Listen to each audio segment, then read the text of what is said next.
waayahay marka dadka aad soo islaaminaysaan kulleeyta waxay isugu jiraan rag iyo dumar dad badan oo Soomaaliyeedna meeshan way joogaan oo dumarkana waxa la yiraahdaa waa ay ku yartihiin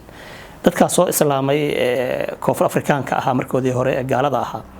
dadka Soomaaliyeed inay guursadaan siday taariikhdaas ma se guursadaan ma badna Soomaalidu maxaa loo guursadaa oo inta badan iyaga isdoorta Soomaalida ninku markuu xogaa lacag urursado inuu Soomaaliya aad u jecel yahay oo gabadh keensado حتى أنت كم قرصني؟ قار نجمد قرصي واتا. لكن قار نجمد قرصي واجران. وعصينا مركا ضد كسوة إسلامه. وحنا لسه كان سنة أما نلعس كنا أما الله كلمة ودي سنة نمك مسلمين تكلا. إلى مدارس تودا أي نوع قلادان. وان ماشي كقاد من أدرنه خاصة دربن أو كلا. مدارس وين بيلهين نمك هندي ده المسلمين ده. نمك أصلا كعد سنة أنا قبله يويل الشيبة. وحنا صبران. أنا فاسيلتي ويجوا هيان مالو هم يسميان قبلوا مال جارح كبرتان رغم كبعد مركو حلا صبرته إيجا اللي سجوريا أما إيجا بس هلا بس جور سدب لكن الصومالي كم بدنا هنا يدب أقول نقدان مدوجي سو إسلامي أو يجور سدان كم بدنا تدير الصومالي أنت جوكتها بحوجا مركز خار ذلك أنت يدب أقول نقدان عادي أنت بضبط أنت بضبط نكون حكومة صوت مركز العقد يوجعله إنه أما جوار الصومالي ماشين كهله أما واللابتو أو حاس وضنته inta badan dad waa jiraan loo ilmo dhalay degan iska dhaqan ay gabadhii xaaskoodii si fiican u islaameen qaar intay guursadeen celiyay baa jira Soomaaliya ku celiyay inkastoo ayna badnayn 2 3 4 5 in la arko wala yaaba dad kooban oo ceshaday xaaskoodii oo South African oo Soomaaliga soo baray waa jiraan laakiin ma badna waa naadir maxaad marka dadka Soomaaliyeed ee ku nool Koonfur Afrika iyo guud ahaan caalamka baad ugu baaqi lahayd adoo soo gabagabeynaya barnaamijka xasan oo baasantihiin waraysiga naas runtii Soomaalida meesha joogtay hadayna midoobin walbahaar badan baa jira dib badan baa jira hadaan midnimo la helin wadankan ku dhalay caruur la yiraahdo say wallahi ah oo fara badan oo Soomaaliga garanay ayaa ma garanaysa yaa jirta caruurtaasi hadayna helin midnimo iyo talo iyo loo fikiro iyo in meel loo sameeyo iskuulada islaamiga loo sameeyo macaahid loo sameeyo loo birmado la soo wato yar iyo weyn baadaan la helin jiilkaasi wallahi gacanta kuma jiro uu fakanaya waa ceel uma qodna cidna uma maqna way soo garan marka mushkiladan ugu daran ee ugu khatarsan waa jiilka Soomaalida ah ee hadda soo korahaya ee luqada Ingiriiska ku hadlaya ee Soomaaligiiba uu dhibahay intooda badan in gacan lagu haynin way marka in la midoobo dadka laga tashado waa ku tali lahaa oo cilmiga caamada isu wada yimaadaan dhamaantoodba haddaan yar taabto anaga Soomaaliya naga soo horeysay Soomaaliya naga soo horeysay waa baabaaday inaad ogtahay mooyaane 450 askari oo Soomaali ah Soomaaliya Ingiriisku ka soo qaaday yaa 1945 kila keenay South Africa la soo galiyay xabad laga mahayo caruurtoodina lama hayo soo garan askartii 450 kayd waa baaba'een waqtigooda dhamaaday dadkii ay dhaleen hal xabad laga mahayo abadan ha bal waxaad arkaysaa xaafadaha Johannesburg oo kale koonaheeda xaafadihii magacyadii Soomaalida ku qoran Berbera Boosaaso Hargeysa meelaha qaarkood darbiyada ku qoran xaafadaha qaarkood yaani waa meeshii Soomaalidu deegi jirtay inaga naga soo horeeyay waa baaba'een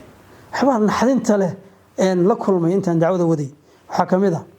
waqtiga hore soo galay in ku sheegay maamo Soomaaliyeed yaa istaajisay meel wada igu soo orday istaag baytir way iska ooyday Soomaali baan ahay reebel baan ka sii ahay abtirkii baan hayaa awowgana soo galay waan baaba'nay waa la tirtirmay way ooyaysaa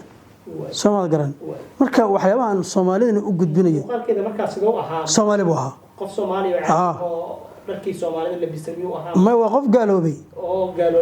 gaaloobay oo wadanka ku milmay oo tas garanaya nationality-giisa inuu Soomaaliya iyo garanay waa ma Soomaali ma jiro waa English way wada hadlaysaa waana ooyaysaa qabiilkii bay garanaysaa abtirkii bay garanaysaa aabahana noo qoray oo abtirka waan haynaa waan milnay oo qolyahan midabka ah yaa ku milmalnay oo ku darsanay ku baaba'nay ee kuleeda laakiin inaan Soomaaliya waa isoo kuleeda walaalkay baa tay kuleeda وما وين وين سما قرن وحبي يقول حبي النابة كم هاي وحبي يقول درنا سومري إن سومري لا شر قريني هدي أن لبرمانين واللي بيديوبين عرفت الله تلينين ونسكولات الله فرين ونفقد والله لين niman hindi ah baa waddanka jooga urdu bay ku hadlaan carruurtooda niman hindi ah yaa waddankan aan ugu nimid oo waqtigii Soomaalidu soo gashay askarta ahaayeen iyagana askar loo keenay afkii urduuga ahaa bay India laga hadli jiray bay xasanow ee ka hadlayaan South Africa ka hadlayaan carruurtooda oo isku afgaranayaan ana way dadaaleen luqadii hooyada way soo ma garanaysid anagu waa ka tagnay kuwa aan ku sheegayna waa ka tageen arinta mar kale ee naxdinta leh gabar Soomaaliyeed oo dhuuban oo maareen ah oo dheer oo Soomaali laga garanayn tabteedii ah oo gaal ah oo sarwaal shaati qabta oo sarwaal shaati qabtay oo qaawantay oo gaal aba ya meel building oo hawkar ku ahaa oo alaab ku hoosgadahay ee ka soo booday waxay tirimaad garanaysaa maya aabahay hebel baa la ma garanaysaa fitri aan garanayaa ku dhaabaa waan arkay aabaheedu waa Ingiriiska rag keenay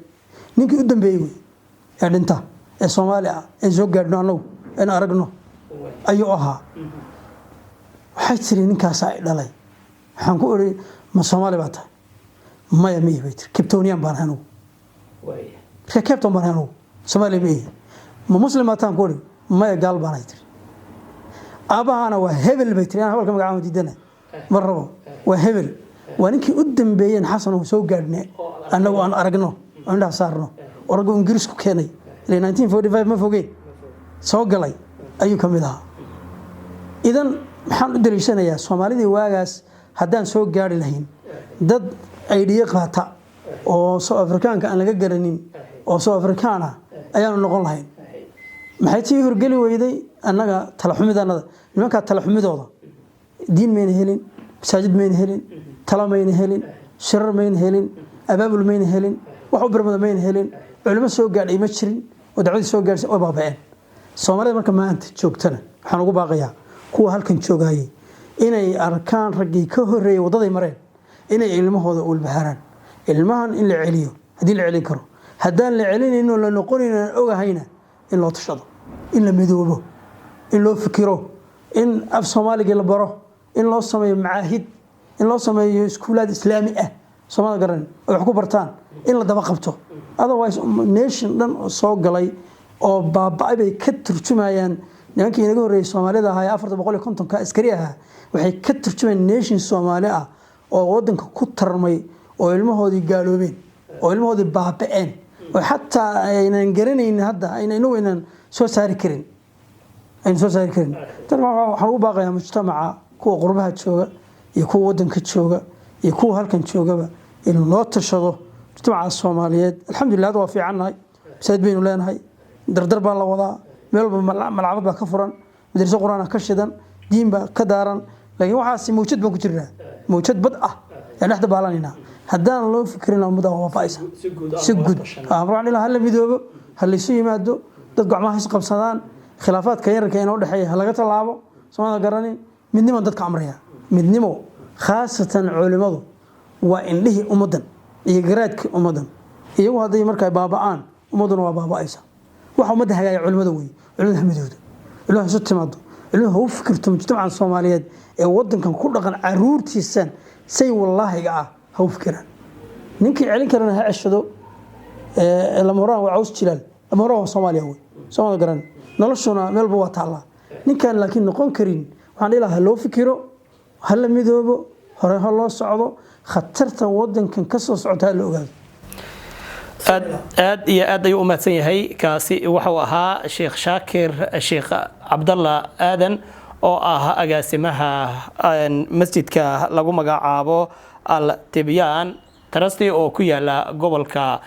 Eastern Cape ee dalkani Koonfur Afrika oo barnaamijka inoogu martay ahaa isla markaana inooga waramayay xaaladihii ay soo martay dacwada iyo sidoo kale inta xaaladda guud ee Soomaalida ku nool dalka Koonfur Afrika Sheekh aad u mahadsan tahay waa kaaga mahad celinayaa in aad maanta naga aqbasho barnaamijka